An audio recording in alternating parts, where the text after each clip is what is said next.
Hi, I know it was like a little bit since I last updated you about my progress on A Curse So Dark and Lonely, but I just wanted to share this one moment that is making me so happy, and I just want to read you this like short little passage.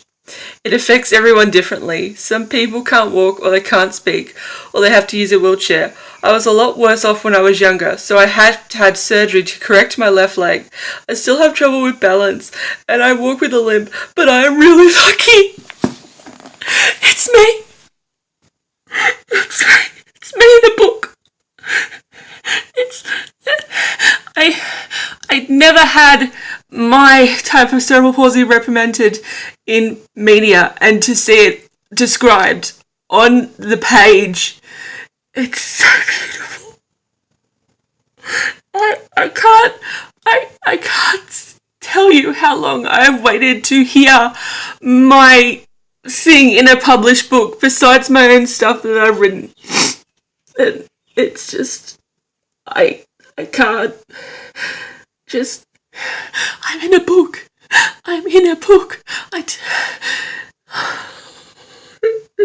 It feels so good. I'm in a book. My disability is described on a physical book. You can't, it's invaluable.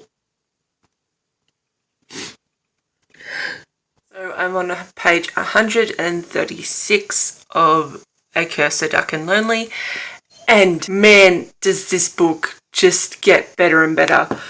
You already seen yesterday when I reacted to the fact that Harper has my disability, and that was a great moment, but this discussion between Wren, Crown Prince and Harper was interesting because the curse that's placed on Wren's castle means that every day everything will reset. The beds will be made, the food will be restocked, everything. And Harper has met this family and she puts them in an inn and she travels to deliver food to Freya and her kids. And they have this great discussion about, well, why can't you provide food for your subjects if it refills day after day? And Wren's like, well, how do you decide who's worthy to receive the food and who is not? And it was just a great discussion about determining who really needs food or who really needs it and who do you give it to. And if people start, there could be people who abuse that system, and it was just a great conversation. Also, I stan Gray. He is the best character in the novel so far. He's quirky, sarcastic. They were playing cards, and there was this moment where Wren was like, how'd you get her to play with you? How'd you get her to sit and play cards with you? Did you do anything? He's like, and Gray was like, no, sir, I didn't do anything. I just sat and asked.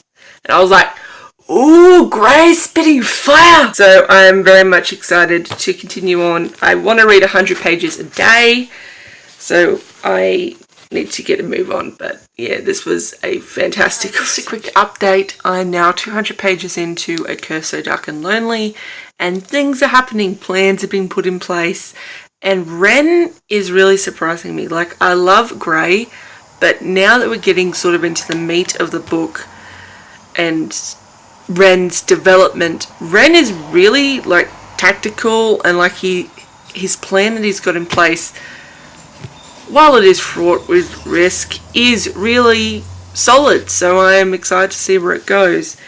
And I've tabbed some more stuff because there are a lot of lines in here which I really adore, and I'm having fun like marking them down because there are like ones where I'm like, that's really good. That's a really good quote.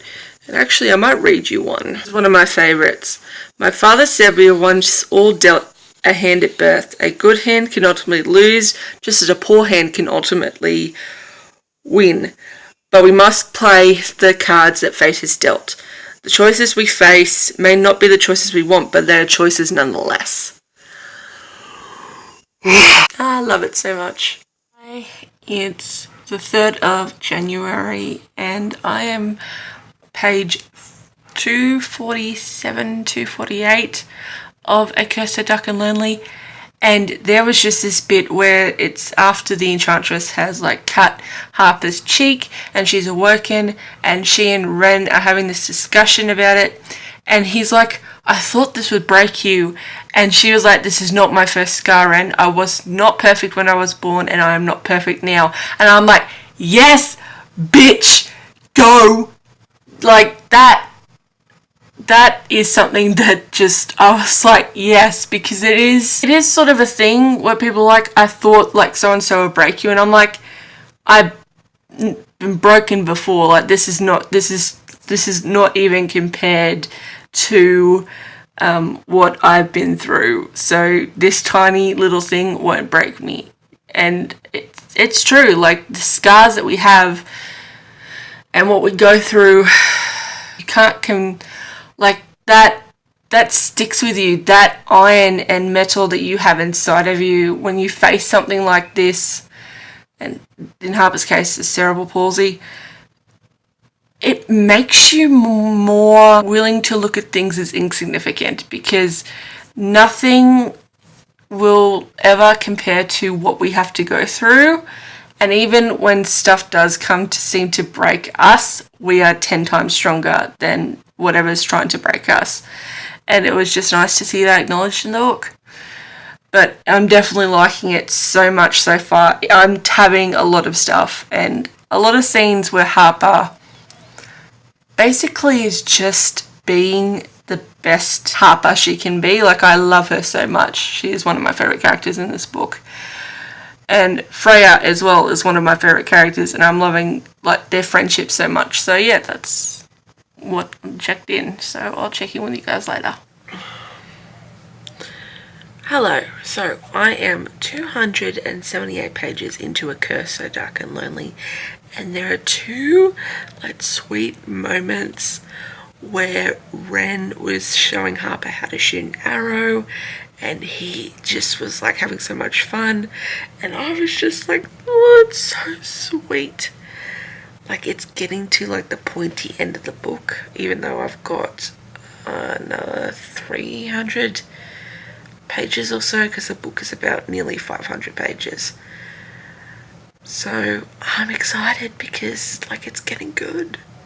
It's getting really good, and me and my friends who are reading it were having discussions about the representation, and I'm just loving it so much. Like, this is a contender for my personal book of the year, and it's only January, so,